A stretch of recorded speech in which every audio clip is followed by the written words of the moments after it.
sheri erega ndagukunda cyane urareba dore igitabo cyawe mukunzi ndagukumbuye gusa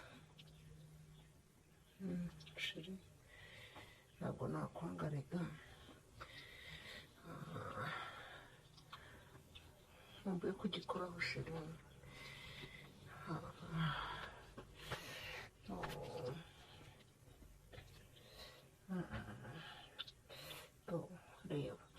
reba cyatose sheri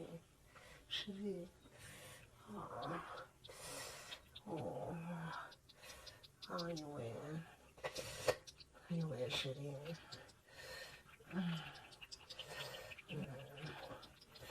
numva rero ushyiramo imboro yawe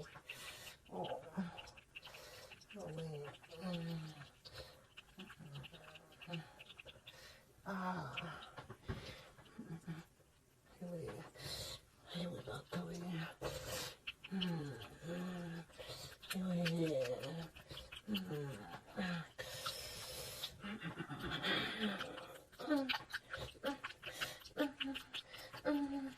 sheri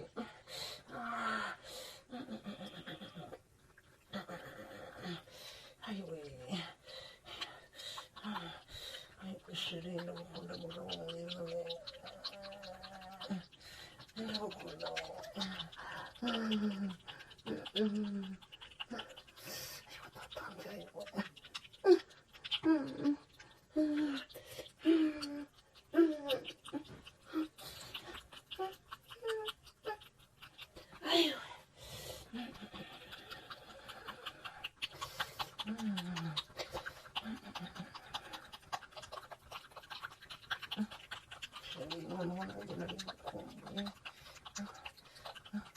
uza kumpamagara hanyuma rero sheri tuvugane mbikore tuvugana we igitabo cyawe mukunzi igitabo cyawe sheri wanjye reka ndagukunda sinakureka kuko nitaho nkanyurwa sheri uzandongora ryari yoyoyoyoyoyo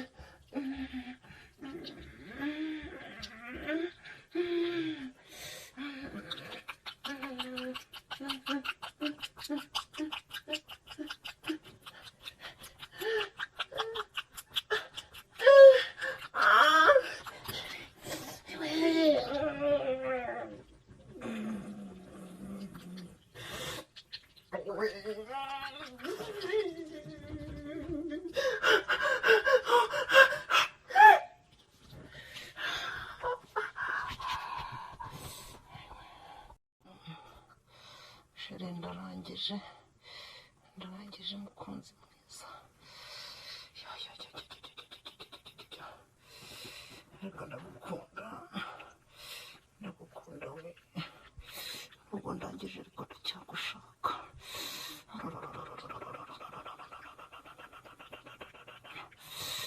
we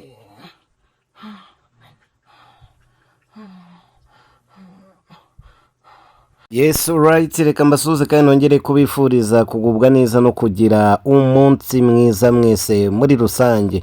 Mumaze kumva amajwi ya Pastor Mutesi n'ibyo yararimo. Uyu yari umwe mu bantu bahagarariye idini kugeza naho yiswe pasteri, ndetse yari umusenzi ukomeye cyane. None mumaze kumva amajwi n'ibindi byinshi cyane arimo yikinisha. Hari n'ababonye video zirahari, ariko yagiye hanze arahakana ngo nagariwe kandi na video zihari.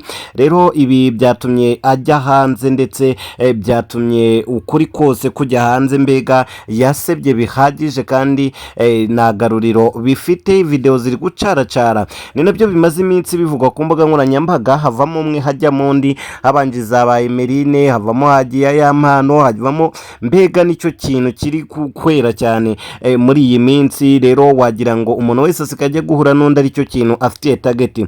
Hanyuma biri kuvugwa ko ababyeyi ababyihishe inyuma ari uwo bita Kasuku na Kabosi ku mbuga cyangwa se Kazungu Kabosi wamenyekanye kuri Instagram, ndetse hakiyongeramo na Jamie Pizzo wa mipango wiyita Gasopo Media kuri YouTube channel, bikavuga ko aribo babyihishe inyuma bishyuye uwari ugiye guhura na Pastor Mutesi nyuma y'amadolari menshi bari bamurundiye ngo azafate video bari kubikora. Ibyo rero byaje gutuma amajwi akomeza kugenda ku mbuga nkoranyambaga kwirakwira, ni ya majwi adahagazweho 100%, ariko mubo bari gukeka Gasuku nawe aza ku mwanya wa mbere mu bakekwaho iki cyaha cyo kuba barafashe amashusho n'amajwi ubwo byari muri ibi ngibi. Ariko ntago bari kubikora, ahubwo abantu nibo bari kugenda bakuririza inkuru, ahubwo biravugwa ko uyu Pastor Mutesi yari ari kwikinisha yifata video call ari kuyereka abanyamahanga bari bamwishyuye, maze uwo yayerekaga akamurikodinga.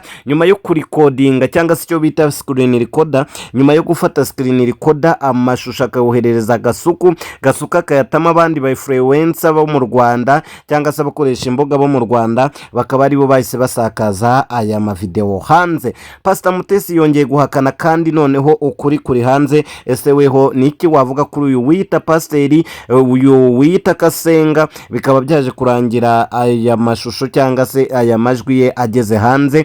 Hanyuma abatarabona amajwi n'amashusho, mwebwe muri hehe? Mujye muri comment mutubwire mwebwe mutarabishyikira.